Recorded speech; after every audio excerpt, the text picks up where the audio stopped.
So for chapter 4, the first part, discuss why organizations need to have a good understanding of the legal system and explain the relationship between business ethics and the legal environment.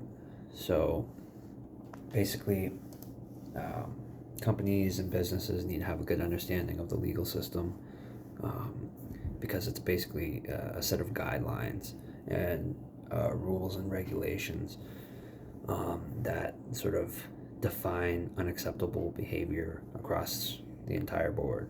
So, anything of these sorts of acts um, would be illegal and against the law. And a lot of those are in place to protect people at risk, sort of like the public. There's different uh, laws that make companies have to be completely honest, because the public doesn't always know, so they're kind of vulnerable in that sense. Um, and basically, with the law, the law kind of gets intertwined with um, business ethics because basically, if you do something that's against the law, it's obviously unethical, because there's laws for it. There is one difference, though, when it comes to the law, breaking the law, or like going into like an ethical situation where your company hasn't been ethical but still legal. When you do something against the law, there's often punishments such as like jail time or big fines, stuff along those lines. Those are in place to prevent that sort of behavior from happening. When it comes to unethical behavior, basically what happens is that there's no uh, sort of like jail time or any sort of repercussion in that sense. What happens is that uh, the companies or the person kind of deals with a public shame, sort of thing. Um, they're in the news and they get a really bad name, and they have to deal with that sort of shame and stuff like that. So that's kind of the difference between the two. But they need to basically understand and know everything about the legal system because uh, they need to stay out of uh, doing anything illegal in that sense. Um, and again, that's sort of the relationship between the two. Um, they are a little bit separate in terms of like how it's handled, but they're still kind of connected like that. So, number 2, the chapter discusses voluntary and mandated boundaries. Basically, mandated boundaries are externally imposed boundaries of conduct. These are such as laws, rules, regulations, and other requirements that businesses, people, and corporations have to follow. Like, these are a must. If you don't follow them, um, then you're going to face repercussions. And these are given to you. These are sort of in place by uh, sort of how we've developed as a society, um, and they're enforced by the government. Um, then you have your voluntary boundaries, which is sort of like your own beliefs, values, um, your principles, um, sort of cultural obligations. All of this is within a business. So these are the ones that you will practice as a group, as a business or a team or whatever. These are sort of developed within, and these aren't sort of regulated by law. So if you break something along the lines of the voluntary boundaries, you're not going to get punished with jail time. but you could when you break mandated boundaries. Then you have your core practices. Your core practices, basically, documented best practices often encouraged by legal or regulatory forces, as well as industry trade associations. So it sort of helps with ensure that like people are following the law,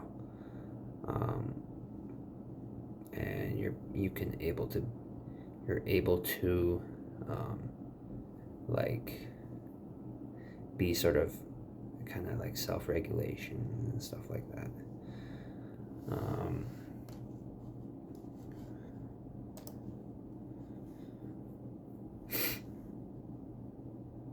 And then, oh yeah, institutionalization. Sort of, this goes with, institutionalization goes with the voluntary boundaries. So basically, it's about like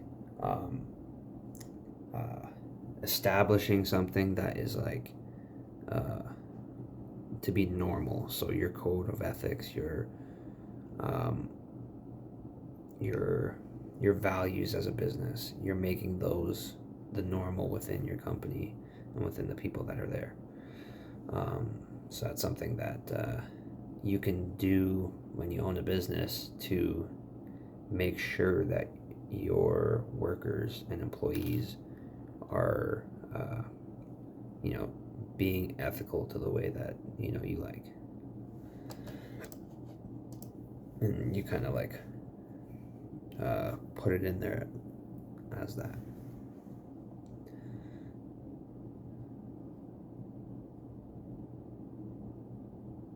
Number 3, discuss the purpose behind the creation of both the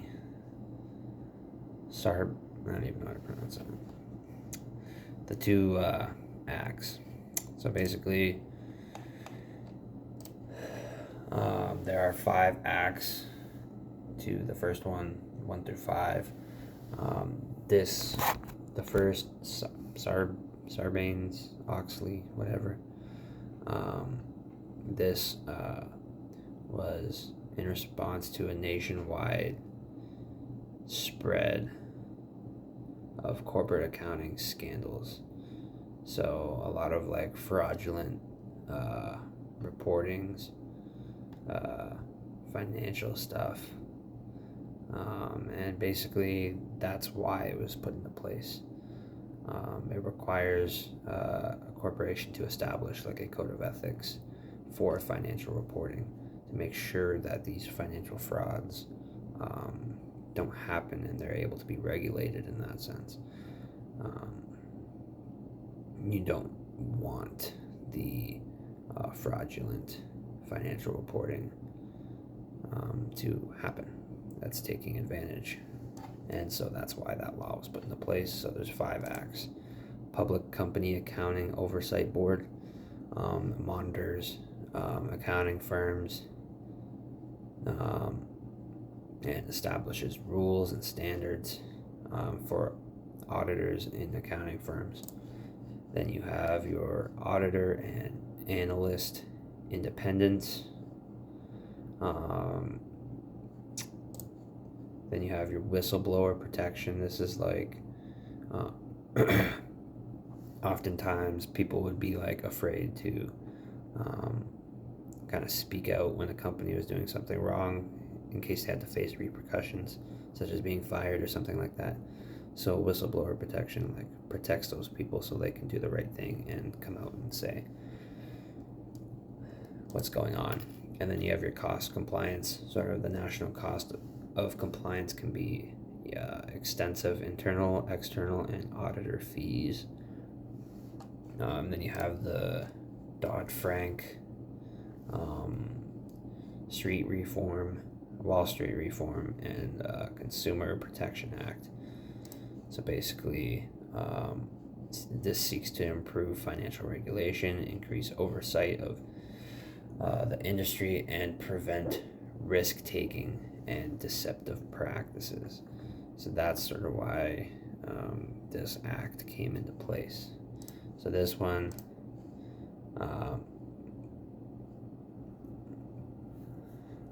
there's 3 acts in this one: Consumer Finance Protection Bureau, Whistleblower Bounty Program. So basically, those are a couple of the acts that's within the 2.